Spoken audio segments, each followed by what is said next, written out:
Bonjour.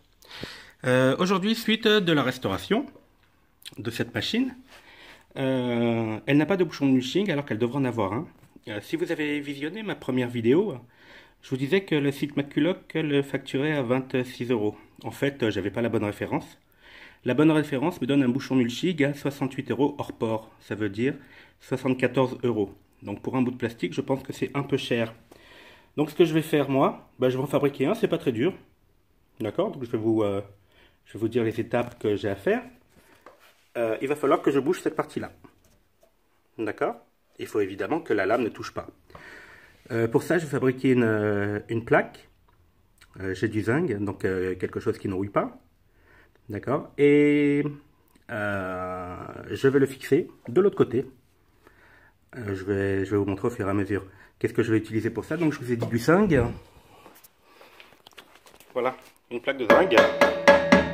Une plaque de zinc qui sert pour isoler les toitures, pour faire les angles de toiture. Donc j'avais ça dans le jardin. Et je vais utiliser cette plaque-là. Pour couper ma plaque, je vais utiliser évidemment la disqueuse avec un disque métal très très fin. Évidemment, je n'oublie pas les lunettes et les gants. Par précaution.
Voilà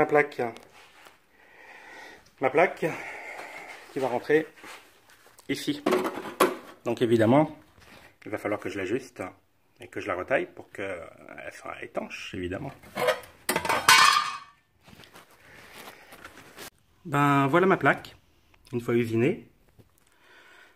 On voit qu'elle épouse bien les courbures de la tondeuse, donc la lame ne gênera pas. De toute manière, quand le moteur sera reposé, je ferai tourner la lame à la main et je verrai s'il n'y a rien qui gêne. Mais a priori, il n'y aura rien qui gêne.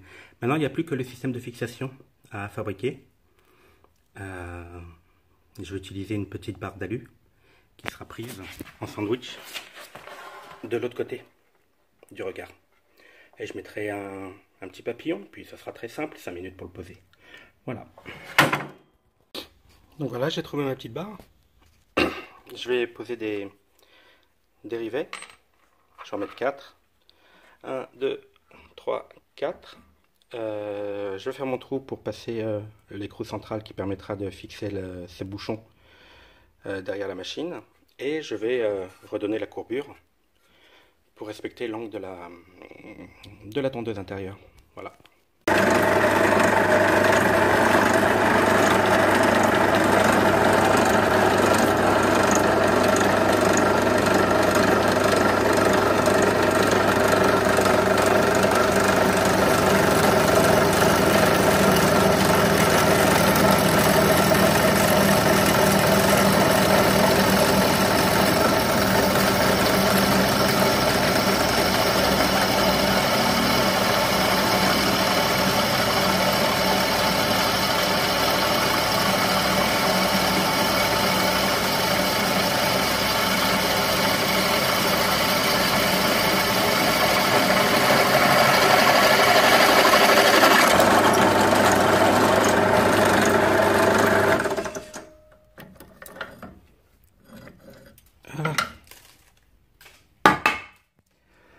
Voilà un beau trou, c'est de l'acier.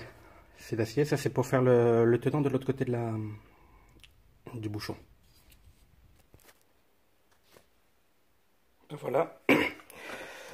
Voilà mon bouchon multiling terminé. On va l'installer. D'une main, c'est jamais facile, hein, mais bon.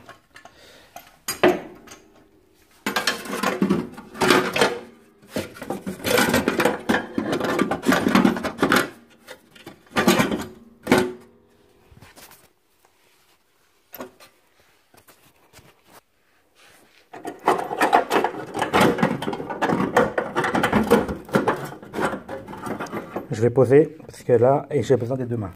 Voilà, donc le bouchon est installé. Voilà de l'autre côté. Évidemment ici, je vais le changer contre un écrou-frein. Parce qu'il ne s'agirait pas que l'écrou se défasse pendant qu'on travaille. Ce serait dommage que la lame se prenne dans cette trappe. Voilà, et puis avant de l'essayer, évidemment, je vais tourner la lame à la main pour voir s'il y a rien qui touche, mais a priori, j'ai même de la marge. J'ai même de la marge et ici je suis à fleur. Donc il n'y a pas de raison que ça bouge. Voilà, donc l'écrou-frein indispensable. Hein. Voilà, ben, j'espère que ça, ça vous donnera des idées. Et puis je vous mets, vous avez dû voir à côté, je vous ai mis la tarification de ce fameux bouchon chez nos amis de chez McCulloch. Eh ben, il n'y aura pas besoin de leur faire un chèque. Hein. J'ai récupéré de la ferraille et puis voilà, tout fonctionne. Allez, à plus tard pour la suite. Au revoir.